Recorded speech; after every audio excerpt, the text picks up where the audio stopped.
What is up, guys? It's Corey19, and today we are riding a track that I created just a little bit ago. It's called SuperStairway, and let's do a lap before we get into the whole video.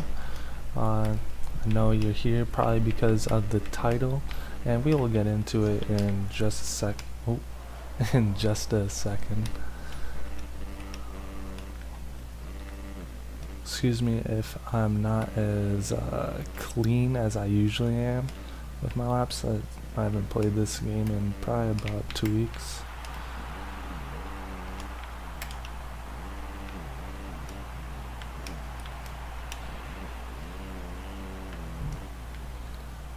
Oh, come on.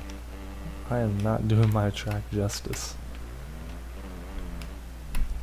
I just put it up, so for PC it's called Stairway, SuperStairway.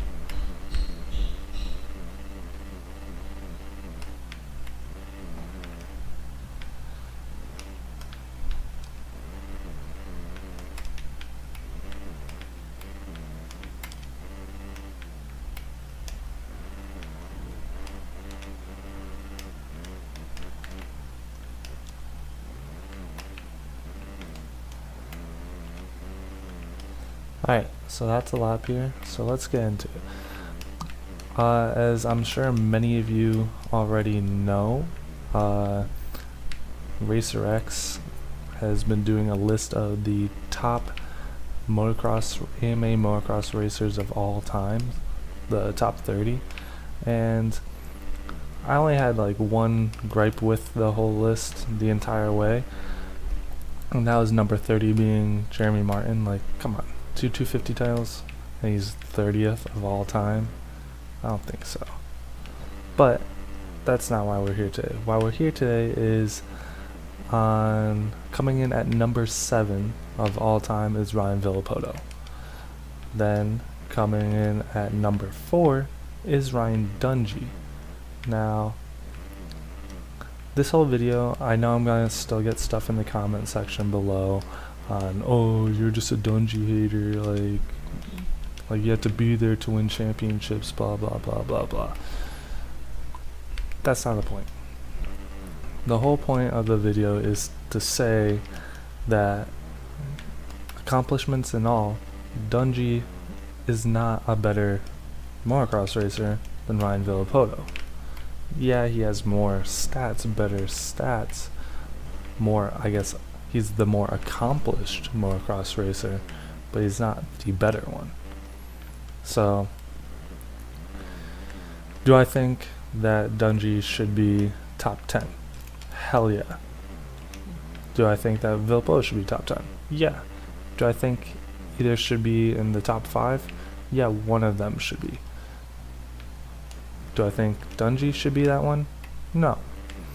And the 450 stats are going against me. Dungey had I think 31, 32 wins in the 450 class, which is second all time to no other than the GOAT himself. He has the second highest win percentage and podium percentage, I believe, second to only Ricky Carmichael. But that being said, most of those wins and podiums, well, most of his wins came in the 2 seasons that Villopoto happened to not be in, 2010 and 2011 and 2012, 2010 and 2012. 2010, his biggest competition was, I believe, Mike Alessi, and that was post Alessi Falls. So he wasn't much of a competition. And then 2012 was against Brett Metcalf, and no knock against those two riders. They're good riders, but they're not on the list of the top 30 of all time. So I don't think winning against non-top 30 riders of all time should really hold much weight in deciding how great you are. Like, yeah, you have to be there every week and your longevity should be accounted for, but not, god damn it, not the type of people that you want to be like racing against. Like, if he was racing against like James Stewart and Chad Reed in 2010 and 2012 and still won the championship, I'd be like, okay, that's fine. Like, yeah, you don't have Villopoto, but you still have two other all-time greats that you're racing against. That wasn't the case.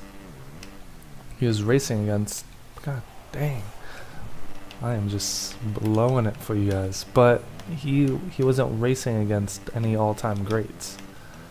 He was racing against, like, all-time greats. Those are tier 1. Those are tier 1 riders. I'd call Alessi and Metcalf tier 2 riders. Like, they were, those years they were good enough for factory rides, and they at least kept Dungey slightly honest. I'm not gonna go as far as say as like they were battling for the championship, because they weren't. Dungey just mopped the floor with all of them. Now the only other thing is in 2011 Dungey was really close to Villopoto. So that's the only thing that you can really say for Dungey's case of being higher than Villopoto, is that in 2011 it was a real championship battle. Like, Dungey had something for Villopoto until he got the new God, I need to stop shifting to third in that section. Until Villopoto got the 2012 Kawasaki, I believe Unadilla, and then just dominated the rest of the series. And people on Racerx, like the comment section, like people be like, oh well, you got a new bike halfway through, blah blah blah. Like, that's the bike that, like, 2011 bike is the bike that you have. You have to deal with it. But then they'll go on and say, well, he only lost the 2013 title because, like, he was riding the KTM, which wasn't as good. And I'm just like, you can't pick and choose which side you're on of this bike argument, depending on the rider that you're playing for. Like, my view is, like whatever bike you're riding is the bike that you're riding. And if the rules allow you to ride that bike, then yeah, you can ride that bike. So pre-Unadilla, Dungey was, I wouldn't say probably gonna win, but he at least had a chance to win. After Unadilla and the new 2012 bike, he had no chance of winning. So that's the only time that I can say, like, yeah, Dungey was one of Villopoto's peers. He was somewhat of an equal to Villopoto until the new Kawi came out. 2013, the only other year on 450s that they raced together in a championship, Villopoto mopped the floor with Dungey. I think only in like 2 or 3 motos Dungey finished ahead of Villopoto the entire year. And the only reason the points lead wasn't like in the hundreds for Villopoto is that, like, Villopoto's bad days were a little bit worse than Dungey's bad days, which comes to Dungey's favor, but Villopoto had way more good days. He won way more motos. I believe he finished ahead of Villopoto. Villopoto finished ahead of Dungey in most of the motos.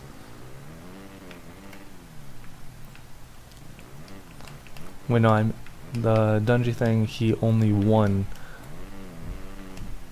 2 or 3 or 4 motos the entire season. And he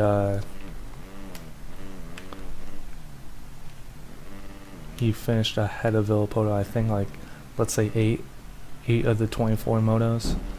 And then Villopoto finished ahead of Dungey in the remaining 16 of the 24 motos. So, like, Dungey was clearly that season worse than Villopoto. And I would argue in 2012, Villopoto would mop the floor with Dungey as well. Like Villopoto tore his ACL with 2 or 3 rounds to go in Supercross and still won the championship. Like, he was going to dominate 2012. He was going to sweep 2012. And then what are the only other championships that Dungey and Villopoto raced each other in outdoors? 2007 and 2008. What happened? Oh yeah, Villopoto won both of those. 2007, it was Dungey wasn't even in the championship hunt. It was his rookie season, and it was the Ben Townley and Villopoto show. Then 2008,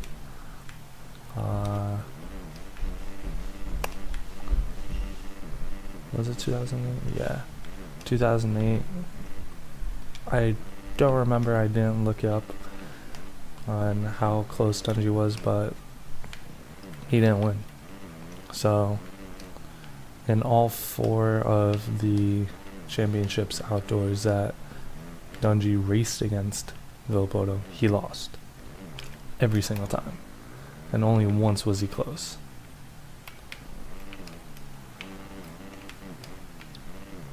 And a lot of the Dungey supporters will be like, oh well, 2011 he also ran out of gas at where was it, Freestone? At Freestone, and then the Southwick moto, he had a mechanical and barely made that whole moto and came back to 7th. That Southwick moto, yeah, that's a championship ride. The Freestone, I don't think that has much weight because it was the second or third race of the year. So say Dungey finished that moto and had that 25 points, you can't say oh yeah, that would have let him win the championship. No, I don't really think so, because you still have that was round 3 of 12, so you still have 9 more rounds to maybe make Villopoto push extra hard to make it so that Dungey wins less motos, or maybe Villopoto just takes Dungey out. There's too many variables with 9 more rounds, 18 more motos. You can't say that. Does it help his chances? Yeah. But you can't say what if. All I'm saying is what is, or what happened. And that is, in 4 championships, head to head, Villopoto won 4 out of 4. Well, that's a different line to this section.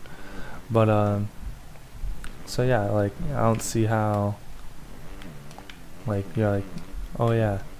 And even in the article, Racerx was yeah, Dungey never won a championship against Villopoto, but we're placing him 3 spots higher because he's oh, Villopoto's retiring, I guess I'll stick around for 3 more years to try to rack up some championships. And he ended up losing championships to 2 championships to Roxon, winning 1 more championship, and I don't know, even in those other championships that he won without Villopoto there, Tomac was gonna dominate, Stewart was gonna dominate, but they got hurt, and that's part of the game, is that people get hurt. But I don't know, you can't weigh championships the same if your main competition is hurt, if your main competition is hurt and you win, yeah, it's expected of you. I don't know.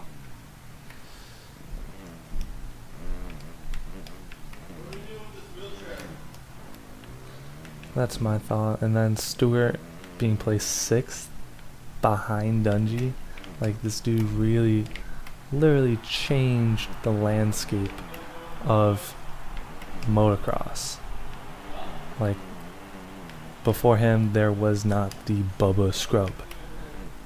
Like, if it wasn't for Stewart, we probably wouldn't even have guys as fast as they are right now. Like, Stewart changed the game.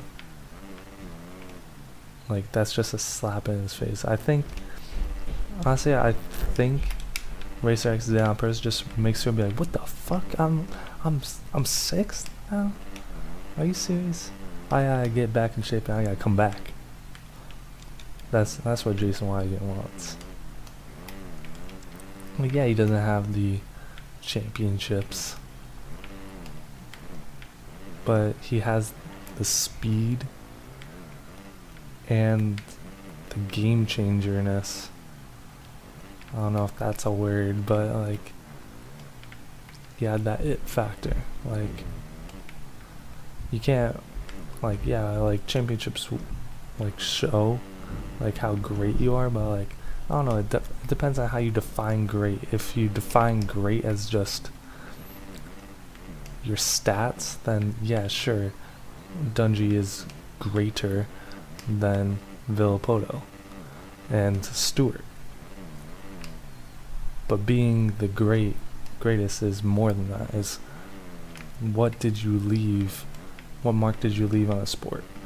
Like, Racerx said that, like, oh, Dungey won the SB, like, Action Sports Athlete of the Year.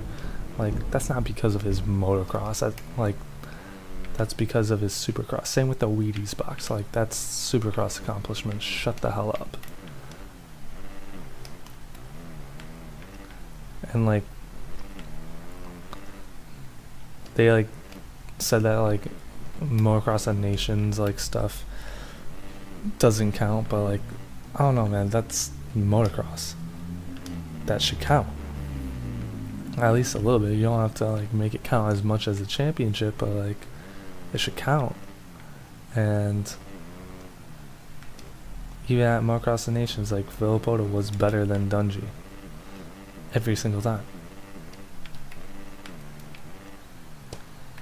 Yeah, I don't think I can quad that. But like, and then Dungey like underperformed a lot and caught a lot of flack, whether or not it was warranted or not. Like, he definitely underperformed, and he just said, oh, I guess the American people don't want me, like, keep on making fun of me, so I'm not gonna go anymore. And Tomac kinda had that too, and like, I don't know, I think this year we're gonna have a good chance as long as Tomac, Anderson, Baggett, Osborne, and Martin are all healthy. Like, we're gonna have a solid team of any of those 5 riders.